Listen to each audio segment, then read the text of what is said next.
श्री भगवान उवाच अभयम सत्व संशुद्धिर ज्ञान योग व्यवस्थिति दानम दमश्च यज्ञश्च स्वाध्यायस्तप आर्जवम। नमस्कार मित्रों, ये जो श्लोक है भगवद गीता के 16वें अध्याय का पहला श्लोक है जिसे हम आज गहराई से समझेंगे। तो आइए सबसे पहले इसके अर्थ को समझते हैं। तो जो श्लोक है वो कहता है श्री भगवान उवाच अर्थात श्री कृष्ण बोले, अभयम सत्व संशुद्धिर अर्थात अभय सत्व शुद्धि के साथ, ज्ञान योग व्यवस्थिति है अर्थात ज्ञान योग में अनुशासित रूप से स्थित, दानम दमश्च यज्ञश्च अर्थात दान दम यज्ञ और स्वाध्यायस्तप आर्जवम अर्थात स्वाध्याय तप स्पष्टता। तो भगवद गीता का जो 16वां अध्याय है उसमें वास्तव में श्री कृष्ण दानव प्रवृत्ति के लोगों के विषय में बताएंगे कि किस प्रकार से जो दानव प्रवृत्ति के लोग होते हैं उनकी किस प्रकार की प्रवृत्ति होती है या किस प्रकार के उनके गुण होते हैं। किंतु उन गुणों को समझाने से पहले उनसे तुलना के लिए श्री कृष्ण जो सात्विक प्रवृत्ति वाले हैं, जो ईश्वर की ओर प्रगति कर रहे हैं, उन प्रकार के व्यक्तियों के जो गुण होते हैं उनके विषय में बोलेंगे। तो जो पहले 3 श्लोक हैं इस अध्याय के, उनमें श्री कृष्ण इन्हीं गुणों के बारे में बताएं जो कि ईश्वर की ओर प्रगति कर रहे लोगों के गुण होते हैं। तो उसमें यहाँ पर इस पहले श्लोक में श्री कृष्ण कहते हैं कि जो अभय का गुण है, ये सत्व का गुण है, शुद्धि का गुण है, ज्ञान योग में स्थित रहने का जो गुण है, जो दान देने का गुण है, जो नियंत्रण का गुण है, दम का गुण है, यानी अपने ऊपर जो नियंत्रण रहे, या यज्ञ है जिसको कहेंगे कि आप कोई सैक्रिफाइस कहते हैं ना, तो यज्ञ उस प्रकार से त्याग जैसे हो गया, तो त्याग का गुण जो हो गया, या स्वाध्याय करना, तप करना और स्पष्ट सरल रहना, ये जो गुण होते हैं ये ईश्वरीय प्रवृत्ति के लोगों के गुण होते हैं जो ईश्वर की ओर प्रगति कर रहे हैं। तो आइए अब हम इन सभी को एक एक करके समझते हैं कि कैसे ये सभी गुण जो होते हैं ये हमें ईश्वर की ओर प्रगति करने में सहायता करते हैं। तो श्री कृष्ण ने सबसे पहले बोला अभय। तो देखिए, भय जो होता है वह व्यक्ति में तब उत्पन्न होता है जबकि उसको अनिश्चितता का अनुभव हो, उसको ये लगे कि भविष्य में मेरे साथ में क्या होगा, तब व्यक्ति भय का अनुभव करता है। अब यदि कोई ऐसा व्यक्ति है जो कि भय कर रहा है तो उसको विश्वास नहीं है, तभी वो भय कर रहा है। उसको ऐसा विश्वास नहीं है कि कोई एक उच्च शक्ति है जो कि मेरी देखभाल कर रही है, उसको उस पर विश्वास नहीं है, तो इसलिए उसको भविष्य को लेकर के अनिश्चितता का अनुभव होता है और इसलिए उसको भय अनुभव होता है। तो जिस व्यक्ति में आस्था है, जो इस आस्था के साथ में रहता है कि ईश्वर मेरी रक्षा कर रहे हैं, वो सदा मेरा कल्याण करेंगे ही करेंगे और मेरे साथ जो भी होगा अच्छा ही होगा, कल्याणकारी ही होगा, मेरे को ईश्वर पर पूर्ण विश्वास है, जिसमें ऐसा दृढ़ विश्वास होगा ईश्वर को लेकर के, वह कभी भय नहीं करेगा। तो इस प्रकार से अभय जो होता है व्यक्ति, उसमें आस्था होती है ईश्वर के प्रति, और ये जो आस्था होती है वह उसे ईश्वर की ओर ले जाती है। तो इसलिए अभय का जो गुण होता है वह ईश्वर की ओर प्रगति करने वाला ही गुण होता है। फिर आगे श्री कृष्ण ने कहा कि सत्व का गुण, तो सत्व जो है वो हमने समझा कि अच्छा गुण जो होता है, जो शुद्धता का गुण है वो है। सत्व गुण जो होता है वह व्यक्ति को ज्ञान की ओर लेकर के जाता है, अच्छे कार्यों को करने की ओर लेकर के जाता है। तो इस प्रकार के कार्य जब व्यक्ति करेगा तो निश्चित ही ईश्वर की ओर प्रगति करेगा ही करेगा। आगे उन्होंने कहा कि शुद्धि का जो गुण होता है, तो जो मन शुद्ध करने वाला गुण है। तो देखिए, हमारे मन में कितनी सारी विचार उठते रहते हैं पूरे समय, कुछ अच्छे विचार होते हैं, कुछ बुरे विचार होते हैं। अब जिस भी प्रकार के विचार के साथ में हम जुड़ेंगे उसी प्रकार के हम हो जाएंगे। तो हमारे मन को शुद्ध रखने के लिए हमारे भीतर अच्छे विचार होने चाहिए जो कि सबका कल्याण के लिए सोचें, अच्छे विचार जो कि लोगों का भला करना चाहें। यदि हम इसके साथ में जुड़ेंगे तो हम फिर ईश्वर के साथ में जुड़ेंगे, क्योंकि ईश्वर जो है वो तो कल्याणकारी है, वह सबके कल्याण के बारे में ही सोचते हैं। तो जब हमारे मन में भी सबके कल्याण के विचार ही होंगे तो हम फिर ईश्वरीय प्रवृत्ति में ही जाएंगे, तो ईश्वर की ओर बढ़ते चले जाएंगे। वहीं पर यदि हम अपने स्वार्थ के साथ में अपने विचारों को जोड़ने लगे तो तब हम ईश्वर से दूर चलते जाएंगे, क्योंकि ईश्वर तो स्वार्थी है नहीं। तो यदि हम अपने मन को शुद्ध करेंगे, अपने मन में केवल अच्छे विचारों को रखेंगे, दूसरों के कल्याण के बारे में, दूसरों का भला हो, संसार में कल्याण हो, संसार में प्रगति हो, इसी प्रकार के विचार ही हम अपने भीतर रखेंगे तो हम ईश्वर की ओर प्रगति करते चले जाएंगे। फिर आगे श्री कृष्ण ने कहा कि ज्ञान भी ईश्वर की ओर लेके जाता है। तो ज्ञान जो है वह ही तो हमें ये समझ प्रदान करता है कि क्या अच्छा है और क्या बुरा है। यदि हमें अपने भीतर अच्छे गुण ही रखने हैं, अच्छे विचारों को ही रखना, तो पहले हमें ये तो पता होना चाहिए कि अच्छा क्या है और बुरा क्या है, और ये अच्छा और बुरा जो है इसका हमें तभी पता चलता है जब हमें ज्ञान हो।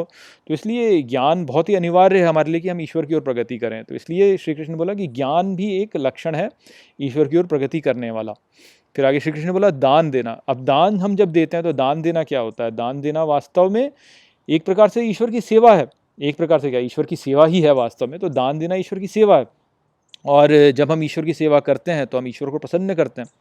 और जो दान देने की प्रक्रिया है वह भी तो वास्तव में ईश्वरीय प्रक्रिया ही है, क्योंकि अब देखिए ना, इस संसार में हमें जो भी कुछ मिलता है वह वास्तव में ईश्वर के द्वारा ही मिलता है।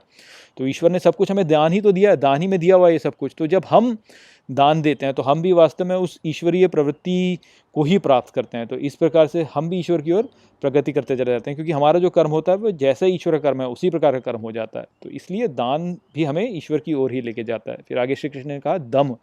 दम अर्थात स्वयं पे नियंत्रण। अब देखिए, हमने समझा कि हमें अपने मन को शुद्ध रखना है, पर अपने मन को शुद्ध रखने के लिए हमारे भीतर अच्छे विचार रहने चाहिए, और अच्छे विचार अपने भीतर रखने के लिए स्वयं पे नियंत्रण चाहिए, क्योंकि हमारे मन में तो सब प्रकार के विचार उठते हैं, अच्छे विचार भी उठेंगे, बुरे विचार भी उठेंगे। मान लीजिए किसी ने आपको कुछ कह दिया तो आपके मन में क्रोध उठेगा। अब वो क्रोध को जो है यदि आप नियंत्रित ना करें तो फिर वो क्रोध बढ़ता ही चला जाएगा, बढ़ता ही चला जाएगा, बढ़ता ही चला जाएगा।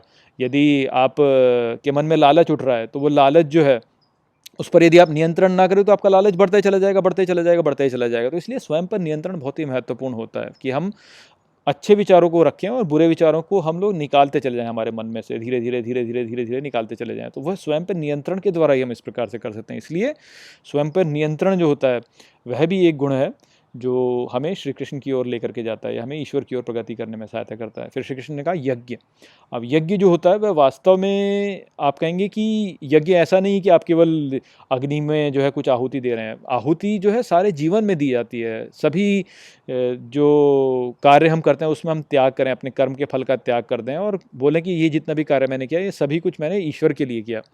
तो इस प्रकार से जब कार्य किया जाता है तो वह ही कार्य वास्तव में यज्ञ होता है। और जब हम कार्य ईश्वर के लिए कर रहे हैं तो उस स्थिति में हम ईश्वर का ही कार्य कर रहे हैं, और जब हम ईश्वर का ही कार्य कर रहे हैं तो ईश्वर की ओर ही प्रगति करते चलेंगे। ये तो त्याग है ना।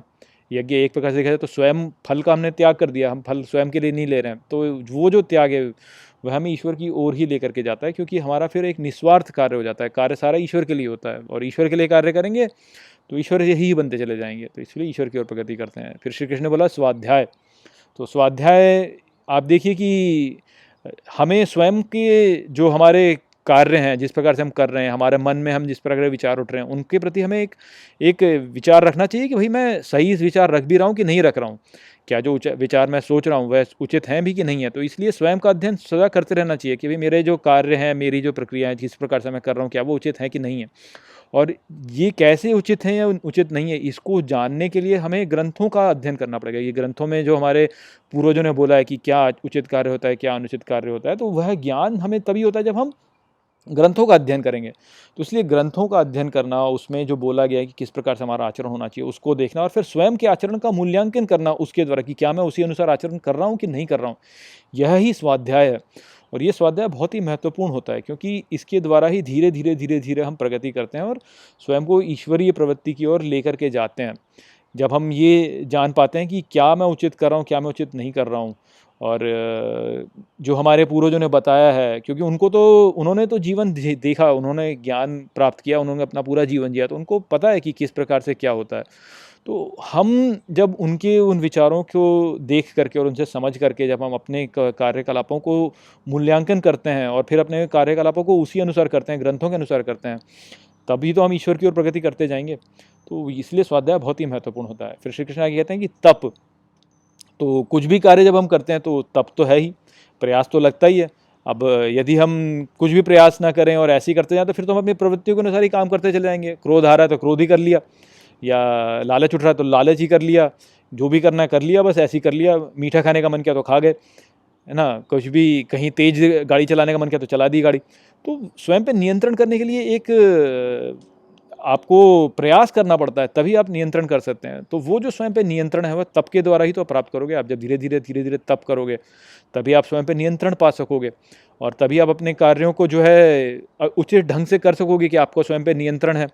तो वो करने के लिए प्रयास लगता है, अभ्यास करना पड़ता है, प्रयास लगता है, एकदम से नहीं हो जाता है वो। तो वो तप ही है। तो वह तप बहुत ही महत्वपूर्ण है। फिर आगे श्री कृष्ण कहते हैं स्पष्टता या सरलता। तो देखिए, हमारा जो जीवन है हम उसे बहुत ही जटिल बना लेते हैं, और जटिल हम उसे इसलिए बना लेते हैं क्योंकि हम आलतू फालतू की बातों में लग जाते हैं। जीवन में क्या महत्वपूर्ण है, क्या महत्वपूर्ण नहीं है, ये हम समझ नहीं पाते क्योंकि हम जटिल बना लेते हैं, बहुत सोचने लगते हैं, हर चीज़ को लेकर बहुत ज़्यादा सोचते हैं, बहुत ज़्यादा सोचते हैं, बहुत ज़्यादा सोचते हैं। जब हम बहुत ज़्यादा सोचते हैं तो अपने जो हमारी बुद्धि है उसको हम संसार में ही फंसा लेते हैं। तो ये हमें ईश्वर से दूर कर देता है, ज़्यादा सोचना भी जो है हमें ईश्वर से दूर कर देता है। तो इसलिए अपनी सोच को नियंत्रित रख करके, कम रख करके और सरलता रख करके हर चीज़ को सरल कीजिए। हर चीज़ को बहुत ही सरल रूप से देखेंगे जब हम, और उसको जटिल नहीं बनाएंगे जब हम, तो हम तब ईश्वर की ओर जा सकेंगे। तो वो सरलता कैसे प्राप्त होती है, वह ये सभी जो हमारे गुण हैं इनके द्वारा ही धीरे धीरे प्राप्त होती है। जब हम जीवन में जो है बहुत अधिक जीवन को विलास वाला ना बनाएं, उसको जो है सादा रखें। सिंपल ईटिंग हाई थिंकिंग कहते हैं ना, सिंपल लिविंग हाई थिंकिंग, कि भाई सादा भोजन, सादा जीवन दिनचर्या, सादा जो वस्त्र वहन धारण करना है, जो भी कुछ है सब कुछ सादा रखना, सिंपल रखना उसको। तो जब हम ऐसे करेंगे तो हमारा जो माइंड है, वो मन जो हमारा, वो सरल ही रहेगा। और जब वो सरल रहेगा, जब सरल रहेगा तो स्पष्ट देख पाएगा सब कुछ, और स्पष्ट देख पाएगा तो ईश्वर की ओर प्रगति कर पाएगा। तो इसलिए श्री कृष्ण ने बोला कि स्पष्टता या सरलता जो है वह भी एक गुण है जिससे कि व्यक्ति ईश्वर की ओर प्रगति करता है। तो यहाँ पे ये गुण थे। अगले 2 श्लोकों में और गुणों के बारे में बताएंगे, तो उनको एक एक करके हम अगले वीडियो में समझेंगे। तो चलिए, यहाँ पे श्री कृष्ण का इतना ही संदेश था। आशा करता हूँ कि मैंने इस संदेश को आपको अच्छे से समझा दिया होगा। चलिए, इसी के साथ इस वीडियो को यहीं पर समाप्त करते हैं। नमस्ते।